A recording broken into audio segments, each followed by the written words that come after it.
Doctor साहब, type 2 diabetes की आपने बात कर ली, प्री डायबिटीज़ की भी आपने बात कर ली। आप ये मुझे फरमाइएगा कि टाइप 1 डायबिटीज़ की निशानी और अलामात के ऊपर भी कुछ। जो टाइप 1 डायबिटीज़ है ये बहुत कम है, बच्चों में होती है, यंग एडल्ट्स के अंदर हो सकती है। और जो स्कैंडिनेवियन कंट्रीज़ हैं, स्वीडन है या डेनमार्क है या फिनलैंड है या इस तरह के जो मुल्क हैं, उनके अंदर टाइप 1 काफ़ी प्रेवलेंट है जेनेटिकली। वाई? वो जेनेटिक्स रीज़न है उसकी वजह। और टाइप 1 जो है पाकिस्तान के अंदर, ये पूरी दुनिया के अंदर मोस्टली 95% को टाइप 2 है, 5% को टाइप 1 डायबिटीज़ की तरफ आते हैं। इसकी भी दो किस्में हैं, एक टाइप 1 जो बचपन में ज़ाहिर होती है और एक ऐसी टाइप 1 जो थोड़ी उम्र होने के बाद ज़ाहिर उसका फिर एकदम इंसुलिन गायब हो जाता है। जी, उसमें हम लबलबे से। जी, उसमें उसका बड़ा अच्छा खूबसूरत सा नाम है, वो अभी बात करते हैं उस पर तो जो टाइप 1 की जो अलामात हैं ये रोज़े रोशन की तरह होती हैं। यानी आपको एक इंसान को अगर बच्चा है या छोटा यंग एडल्ट है, उसको यूरिन बहुत ज़्यादा पास करेगा, वेट उसका तेज़ी से गिरता जाएगा और जो दिनों के अंदर वो इतना कमज़ोर हो जाएगा तो फ़ौरन तौर पे उसका डायग्नोसिस क्लियर हो जाता है। और दूसरा उसमें ये होता है कि कई दफ़ा बच्चे ऐसे बेहोशी में चले जाते हैं क्योंकि उनके अंदर जिस्म खून के अंदर तेज़ाबी मादे जो इसकी इंसुलिन की कमी की वजह से बनते हैं, कीटोन्स जिनको हम कहते हैं, इतने ज़्यादा हो जाते हैं कि वो उनका सांस बज़ाहिर बड़ा तेज़ी से चलता है और उखड़ा उखड़ा सा लगता है, जिसको ब्रीदिंग, रैपिड ब्रीदिंग भी हो रही होती है और उन लोगों को इसमें बेहोशी में भी जा सकते हैं। तो कोमे के साथ भी प्रेजेंट कर सकते हैं, कीटो एसिडोसिस के अंदर, जिसको DKA भी कहते हैं, डायबिटिक कीटो एसिडोसिस कहते हैं, उसके अंदर से भी प्रेजेंट किया जा करते हैं। और लेकिन इसकी जो एक और जो किस्म है जिसको हम latent autoimmune disease of adult कहते हैं, यानी ऐसे बड़े एडल्ट में जो टाइप 1 आ जाए, जो बड़े हो, जिसको टाइप 1 35-40 साल की उम्र में आए, तो उसको हम लाडा कहते हैं, LADA, latent autoimmune disease of adult.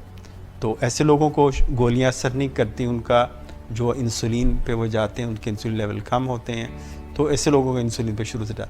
लेकिन टाइप 1 के बारे में ये ख्याल रखिएगा कि टाइप 1 को जो अलामात हैं उसमें कोई छुपी अलामत नहीं है जैसे टाइप 2 के अंदर अलामत थी।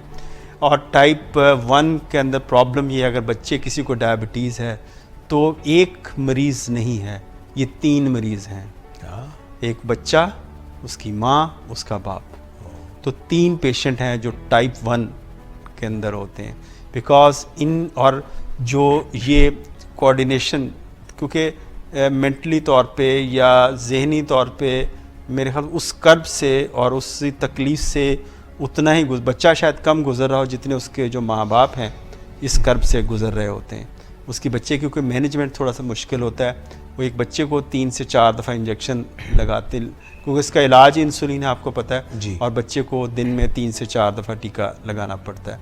लेकिन उसकी खुशकिस्मती हम आजकल जिस दौर में हम हैं कि ऐसे इंजेक्शंस मौजूद हैं जो पेन की शक्ल में हैं और ऐसे गैजेट्स हैं और ऐसे डिवाइसेस हैं कि इसमें जो पेनलेस इंजेक्शन आलमोस्ट हैं। कुछ लोग इंसुलिन पंप पे भी हैं, वो चले जाते हैं। लेकिन ये है कि बहरहाल उस कर्ब से वो गुज़रते हैं। और इस बच्चों में शुगर को कंट्रोल करना टाइप 1 ये एक बहुत मुश्किल काम है, बहुत ही मुश्किल काम है। मुश्किल काम इस लिहाज से कि बच्चों पे आप वो डाइटरी रिस्ट्रिक्शंस नहीं लगा सकते, लागू नहीं कर सकते। बच्चों ने क्योंकि ग्रो भी होना है और बच्चों ने अपने एक एडल्टहुड को अचीव करना है, उसके लिए डाइट को उतना रिस्ट्रिक्ट नहीं कर सकते। और दूसरी बात इसमें बच्चों में ये होता है कि बच्चों की फ़िज़िकल एक्टिविटी लेवल्स बहुत वेरिएबल्स किस्म के हो जाते हैं। और तीसरी जो बात है कि बच्चों में क्योंकि इंसुलिन पे होते हैं और इनको इंसुलिन के टाइमिंग्स हैं, उनको स्कूलिंग भी चल रही होती है, स्कूल में मैनेज करना, स्कूल में खुदा न इसके साथ सोशल प्रॉब्लम्स एसोसिएटेड हैं कि अगर स्कूल में बच्चे के क्लास के अंदर शुगर लो हो गई और पेरेंट्स ने टीचर्स को नहीं इन्फॉर्म किया हुआ है, छुपाया हुआ है कि इसकी शुगर लो होती, तो बच्चे के लिए एक एम्बेरसमेंट का बायस बनता है, वो क्लास में बेहोश हो सकता है और खुदा न खास्ता बच्चे उसके जो साथी दोस्त हैं वो उस पर कुछ और तरह से उसको ट्रीट करेंगे, कुछ लोग टीचर्स के लिए भी एक स्केरी सीन हो जाता है अगर उनको ये ट्रेनिंग नहीं दी गई कि इसको कैसे हैंडल करना है हाइपोग्लाइसीमिया को। तो ये एक बड़े इसके साथ सोशल प्रॉब्लम्स हैं, और ख़ास तौर पे जो सोशल प्रॉब्लम्स जो थोड़े से आगे चल के आते हैं वो टाइप 1 बच्चियों के सिलसिले में।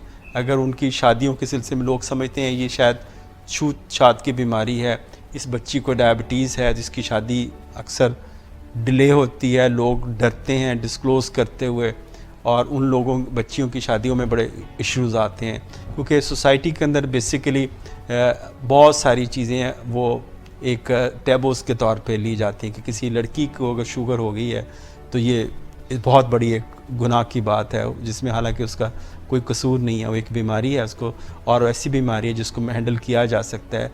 और टाइप 1 बच्चियां भी और लड़कियां भी नॉर्मल तरीके से ज़िंदगी को बसर कर सकती हैं, माँ बन सकती हैं, अपनी ज़िंदगी को नॉर्मल तरीके से गुजार सकती हैं। बहुत सारे हमारे पास पेशेंट्स भी हैं, लेकिन सोसाइटी के अंदर अब सोशल प्रॉब्लम्स डेफिनेटली अपनी जगह पे हैं।